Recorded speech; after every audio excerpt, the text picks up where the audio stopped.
To forest and nature TV. ಪ್ರಿಯ ವೀಕ್ಷಕರೇ, ನೀವು ಇನ್ನೂ ನಮ್ಮ ಚಾನೆಲ್ಗೆ ಸಬ್ಸ್ಕ್ರೈಬ್ ಆಗದಿದ್ರೆ ದಯವಿಟ್ಟು ನಮ್ಮ ಚಾನೆಲ್ಗೆ ಸಬ್ಸ್ಕ್ರೈಬ್ ಮಾಡಿ, ಬೆಲ್ ಬಟನ್ ಒತ್ತಿ, ಆಲ್ ಬಟನ್ ಒತ್ತಿ. ಕನ್ನಡದಲ್ಲೊಂದು ಅದ್ಭುತ ಪ್ರಾಣಿ ಪಕ್ಷಿ ಪರಿಸರದ ಡಿಸ್ಕವರಿ ಚಾನೆಲ್ನ ಅಪ್ಡೇಟ್ಸ್ಗಳ ನೋಟಿಫಿಕೇಶನ್ಗಳು ನಿಮ್ಮ ಮೊಬೈಲ್ಗೆ ಬರುತ್ತದೆ. ಇತ್ತೀಚೆಗೆ ಕಾಗೆಗಳು ಕಾಣುವುದು ಕಡಿಮೆ. ಕೆಲವೊಂದು ಕಡೆಗಳಲ್ಲಿ ಹೆಚ್ಚಾಗಿ ಕಂಡುಬಂದರೂ ಇನ್ನೂ ಕೆಲವು ಕಡೆ ದೊಡ್ಡ ದೊಡ್ಡ ಬಿಲ್ಡಿಂಗ್ಗಳು ಇರುವುದರಿಂದ ಕಾಣಸಿಗುವುದು ಕಡಿಮೆ. ಈ ಕಾಗೆಗಳ ಬಗ್ಗೆ ಕೆಲವೊಂದು ವಿಶೇಷ ಮಾಹಿತಿಯನ್ನು ತಿಳಿಸೋಣ ಎಂದು ಪುಟ್ಟ ಕೆಲಸ.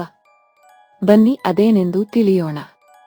ಈ ಕೆಳಗೆ ನೀಡಿದ ಮಾಹಿತಿಯನ್ನು ಓದಿದ ನಂತರ ಕಾಗೆಗಳ ಬಗ್ಗೆ ನಿಮ್ಮ ಅಭಿಪ್ರಾಯವು ಸಂಪೂರ್ಣವಾಗಿ ಬದಲಾಗಬಹುದು. ಕಾಗೆಗಳು ಮನೆಗಳ ಮೇಲೆ ಕುಳಿತು ಧಾನ್ಯಗಳನ್ನು ತಿನ್ನುವುದನ್ನು ಹೆಚ್ಚಾಗಿ ನೋಡಿರುತ್ತೇವೆ. ಈ ಕಾಗೆಗಳು ಮನೆ ಅಥವಾ ದಾರಿಯಲ್ಲಿ ಕಾಣಿಸಿಕೊಂಡರೆ ಶುಭವೋ ಅಶುಭವೋ ಎಂಬುದು ಹಲವರಿಗೆ ತಿಳಿದಿರುವುದಿಲ್ಲ. ಇಂದು ನಾವು ಕಾಗೆಗಳ ಗೋಚರಿಸುವಿಕೆಯ ಸಂಪೂರ್ಣ ರಹಸ್ಯವನ್ನು, ಅದರ ಮಂಗಳಕರ ಮತ್ತು ಅಶುಭ ಸೂಚನೆಗಳ ಬಗ್ಗೆ ನಿಮಗೆ ತಿಳಿಸಲಿದ್ದೇವೆ. ಶಕುನ ಶಾಸ್ತ್ರದ ಪ್ರಕಾರ ಒಂದು ಪಾತ್ರೆಯಲ್ಲಿ ಕಾಗೆ ನೀರು ಕುಡಿಯುವುದನ್ನು ನೀವು ನೋಡಿದರೆ ಅದು ತುಂಬಾ ಮಂಗಳಕರವೆಂದು ಪರಿಗಣಿಸಲಾಗುತ್ತದೆ. ಇದರರ್ಥ ನೀವು ಮುಂದಿನ ದಿನಗಳಲ್ಲಿ ಹಣವನ್ನು ಗಳಿಸಲಿದ್ದೀರಿ ಅಥವಾ ನೀವು ಕೆಲವು ಕೆಲಸದಲ್ಲಿ ಉತ್ತಮ ಯಶಸ್ಸನ್ನು ಪಡೆಯಲಿದ್ದೀರಿ. ಕಾಗೆಯು ಮನೆಯ ಮುಖ್ಯ ಗೇಟಿನ ಬಳಿ ಬಂದು ಜೋರಾಗಿ ಕೂಗಿದರೆ ನಿಮ್ಮ ಮನೆಗೆ ಅತಿಥಿ ಬರಲಿದ್ದಾರೆ ಎಂಬುದರ ಸಂಕೇತ. ಅಷ್ಟೇ ಅಲ್ಲದೆ ಇದು ಮನೆಯಲ್ಲಿ ಮಹಾಲಕ್ಷ್ಮಿ ಅಂದರೆ ಸಂಪತ್ತಿನ ಆಗಮನವನ್ನು ಸಂಕೇತಿಸುತ್ತದೆ.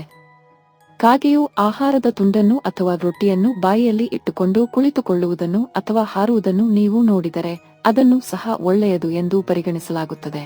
ಶಕುನ ಶಾಸ್ತ್ರದ ಪ್ರಕಾರ ಈ ಸ್ಥಿತಿಯಲ್ಲಿ ಕಾಗೆಗಳು ಕಾಣಿಸಿಕೊಂಡರೆ ನಿಮ್ಮ ಕೆಲವು ದೊಡ್ಡ ಆಸೆಗಳು ಶೀಘ್ರದಲ್ಲೇ ಈಡೇರಲಿವೆ ಎಂಬುದರ ಸಂಕೇತವಾಗಿದೆ.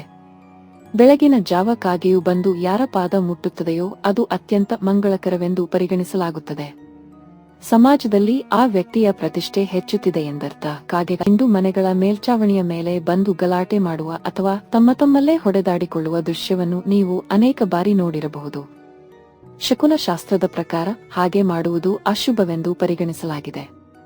ಇದರರ್ಥ ಆ ಮನೆಯ ಯಜಮಾನನಿಗೆ ಶೀಘ್ರದಲ್ಲೇ ತೊಂದರೆಯಾಗಲಿದೆ. ಆ ವ್ಯಕ್ತಿಯು ಆರ್ಥಿಕ ಬಿಕ್ಕಟ್ಟಿನಲ್ಲಿ ಮುಳುಗಬಹುದು ಅಥವಾ ಮನೆಯಲ್ಲಿ ಅಪಶ್ರುತಿ ಉಂಟಾಗಬಹುದು. ಇತ್ತೀಚೆಗೆ ಕಾಗೆಗಳು